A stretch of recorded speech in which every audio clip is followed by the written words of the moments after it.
کافی کچھ کر رہے تھے. تو اس لیے حالانکہ آپ جانتے ہیں کہ جنرل مشرف کی نواز شریف کے ساتھ کم از کم بالکل نہیں بنتی تھی. ان کا جو طیارہ تھا وہ اپیرنٹلی نواز شریف نے حکم دیا تھا کہ COAS جس طیارے میں بیٹھا ہے اس کو کولمبو لے جاؤ, پاکستان میں اتارو ہی نہ. 99 کی یہ بات ہے, اور نیوکلیر ویپنز کنٹری ہے, اور نیوکلیر ویپن کنٹری کا ایک جرنیل ہے. اگر وہ کولمبو چلا جاتا, وہاں سے کہیں کڈنیپ ہو جاتا, ہندوستان اس کو اغوا کر کے لے جاتا, تو پاکستان کے لیے یہ کتنا بڑا سیکیورٹی رسک تھا. تو اس قسم کی بیڈ ریلیشن شپ تھی, لیکن اس کے باوجود افواج پاکستان نے پاکستان کو گورننس دینے کے لیے نیشنل ریکنسیلیشن آرڈیننس پاس کیا, تاکہ یہ دو سیاسی جماعتیں جو ملک سے باہر تھیں اور ان کے خلاف جتنے بھی مقدمات تھے ان کو اوائڈ کرنے کے لیے ملک سے باہر چلی گئی تھی, وہ مقدمات ختم کر دیے جائے اور ان کے لیے واپس. یہ انہوں نے پاکستان کے لیے کیا, پاکستان کے عوام کے لیے کیا, اپنے ملک کو بچانے کے لیے کیا. اور دوسری بات یہ ہے کہ آپ کا میڈیا, یہ جو میڈیا ہے جو اپنی ہٹس کے لیے اور اپنی ریٹنگز کے لیے مسلسل جھوٹ بول رہا ہے اور ہر وقت افواج پاکستان کے اوپر پائل اپ کر رہا ہے, ہر قسم کی وہ بات جو نیگیٹو ہے, یہ بھی نہیں بتاتا کہ جب ریمنڈ ڈیوس افیئر ہوا تھا تو ریمنڈ ڈیوس تو GHQ کے انڈر نہیں تھا, اور جب اس نے قتل و غارت گری کی لاہور میں, تو جن حکومتوں نے اس کو اریسٹ کر کے پھر بھیجا, بھئی یہاں تو اریسٹ ہی نہ کرتے نا, کہتے کہ وہ بھاگ گیا ہے, ہمیں نہیں پتہ کہاں ہے, اس کے لیے کوئی مین ہنٹ شروع کر دیتے, اور پھر اس مین ہنٹ کے بعد کہتے ہمیں کہیں نہیں ملا, پتہ نہیں کہاں غائب ہو گیا ہے, شاید یہاں سے بھاگ کے ہندوستان چلا گیا, کیا کس طریقے سے. مگر نہیں, اس کو پہلے اریسٹ کیا, اریسٹ کر کے اپنے قید خانے میں جب لے گئے تو اتنی بڑی قتل و غارت گری, اور پورا لاہور دیکھ رہا ہے, لاہور کی مصروف ترین شارع کے اوپر, مال روڈ کے اوپر اتنے زیادہ آئی وٹنسز ہیں, تو اس کے باوجود تھوڑا سا دباؤ جب امریکہ سے آیا تو ریمنڈ ڈیوس کو انہوں نے رہا کر دیا اور اس کو بھیج دیا. تو اس کا لوگوں کے دل و دماغ پہ کیا اثر پڑا ہوگا, کیونکہ حکومت پنجاب میں پاکستان مسلم لیگ نون کی تھی اور مرکز میں حکومت پاکستان پیپلز پارٹی کی تھی. جب یہ بات ہوئی وہ متنفر نہیں ہوئے ہوں گے, یہ بھی میڈیا نہیں بتاتا. میڈیا یہ بھی نہیں بتاتا کہ اس واقعے کے بعد عمران خان کی گڈی چڑھی تھی سیاست میں. اس سے پہلے تو عمران خان کو کوئی سیریس ہی نہیں لیتا تھا, کیونکہ وہ تمام لوگ جو اس چیز سے نالا تھے, جنہیں بہت بڑا صدمہ ہوا تھا, دکھ ہوا تھا, شوق ہوا تھا, انہوں نے کہا چلو یہ لیڈر تو ہمیں کچھ نہیں دیں گے, یہ ہماری ریپرزنٹیشن نہیں کر سکتے, عمران خان کے پاس چلتے ہیں. اس کے بعد اکتوبر 2011 میں اسی شہر میں جہاں ریمنڈ ڈیوس کا واقعہ ہوا تھا, وہاں یادگار پاکستان پہ عمران خان نے جو جلسہ کیا وہ ایک تاریخی جلسہ تھا.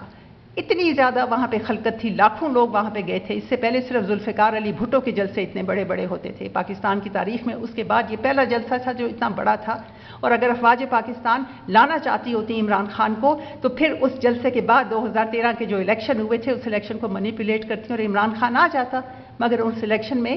عمران خان نہیں آ سکا. اس الیکشن میں نواز شریف نے مخلوط حکومت بنائی. تو ناظرین, میں آپ کو صرف یہ مثال دے رہی ہوں کہ کس طرح یہ حقائق کو ڈسٹورٹ کرتے ہیں, ڈس انفارمیشن پھیلاتے ہیں اور پروپیگنڈا کر رہے ہیں افواج پاکستان کے خلاف, جو بہت ہی خطرناک ہے. کیونکہ ہمارا ملک, خیر آپ اپنے ملک کی فوجوں کے خلاف, سیکیورٹی فورسز کے خلاف پروپیگنڈا کرنا شروع کر دیں, وہ بھی بغیر کسی وجہ کے, تو وہ تو ہر جگہ ہی خطرناک بات ہوتی ہے. لیکن پاکستان کے ضمن میں یہ اور بھی زیادہ خطرناک اس لیے ہے کہ ہم ایک نیوکلیر ویپنز کنٹری ہیں, اور نیوکلیر ویپنز کے بارے میں آپ کو پتہ ہے کہ ویسٹ کیا کہتا ہے, وہاں کا نیریٹو کیا ہے. وہ کہتے ہیں کہ نیوکلیر ٹیررزم ہمارے لیے سب سے بڑا خطرہ ہے. لہٰذا اگر افواج پاکستان کنٹرول کرتی ہیں ہمارے ویپنز کو, ہمارے ویپنز کی کسٹوڈین افواج پاکستان ہے, آج تک انہوں نے اس زمن میں کوئی برا واقعہ نہیں ہونے دیا, کوئی حادثہ نہیں ہونے دیا, کوئی ریڈیشن لیکیج نہیں ہونے دی. لیکن آپ دن رات اگر ان کو ڈسکریڈٹ کرنے کی کوشش کریں گے, اور یہاں پہ بہت سی ایسی تنظیمیں ہیں جو سر اٹھا رہی ہیں جن کے ساتھ بھی افواج پاکستان ہی ڈیل کرتی ہیں, اگر پاکستان کی نیشنل سیکیورٹی کو ان تنظیموں سے کوئی خطرہ ہو, کسی قسم کا خدشہ ہو, وہ پولیٹیکلی بھی ان کے ساتھ ڈیل کرتی ہیں نیگوسیشنز کے ذریعے, وہ ملیٹریلی عسکری انداز میں بھی ان کے ساتھ ڈیل کرتی ہیں ٹارگیٹڈ آپریشن کے ذریعے. تو جو میڈیا کر رہا ہے اس کا مطلب یہ ہے کہ میڈیا جس طریقے سے افواج پاکستان کو ڈسکریڈٹ کرنے کی کوشش کر رہا ہے, وہ ان بڑی طاقتوں کو, مغرب کی بڑی طاقتوں کو, امریکہ کو خاص طور سے, جس نے کہا ہے کہ ہم کسی ملک کی ساورنٹی کو تو بالکل نہیں مانیں گے اگر وہاں نیوکلیر ٹیررزم کا ہمیں خطرہ ہو. تو اگر ٹیررسٹ کے ہاتھ میں نیوکلیر ویپن چلا جائے تو یہ وہ لوگ ہیں جو اپنا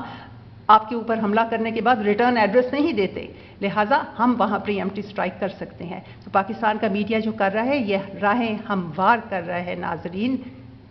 اس قسم کی پالیسی کے لیے اس سیکیورٹی فورس کو ڈسکریڈٹ کرنے کے ذریعے جس کو ڈسکریڈٹ اگر آپ کریں گے اندرون خانہ جھوٹ بول کے ڈس انفارمیشن کے ذریعے حقائق کو مس کر کے تو پھر آپ ان لوگوں کے ہاتھ مضبوط کر رہے ہیں جن کے پیچھے عین ممکن ہے ہندوستان کی رو ہو اور وہ یہ چاہیں گے کہ پاکستان کے جوہری ہتھیاروں کے بارے میں ایک ایسا خدشہ ایک ایسا اسکینڈل بنا دیا جائے جس میں کہا جائے کہ وہ تو سیف ہاتھوں میں ہے ہی نہیں. میں نے یہ آپ کو مثال دی ہے کیونکہ میں چاہتی ہوں کہ آپ سوچیں ان وی لاگز میں اور یہ سیریز آف وی لاگز ہے جو میں کرتی جاؤں گی ناظرین میں آپ کو حقائق بتاؤں گی. آپ سوچیں کیونکہ آپ کے پاس تعلیم ہو یا نہ ہو ڈگری ہو یا نہ ہو میں نے کام کر کے گراس روٹ لیول میں یہ سیکھا ہے کہ آپ انتہائی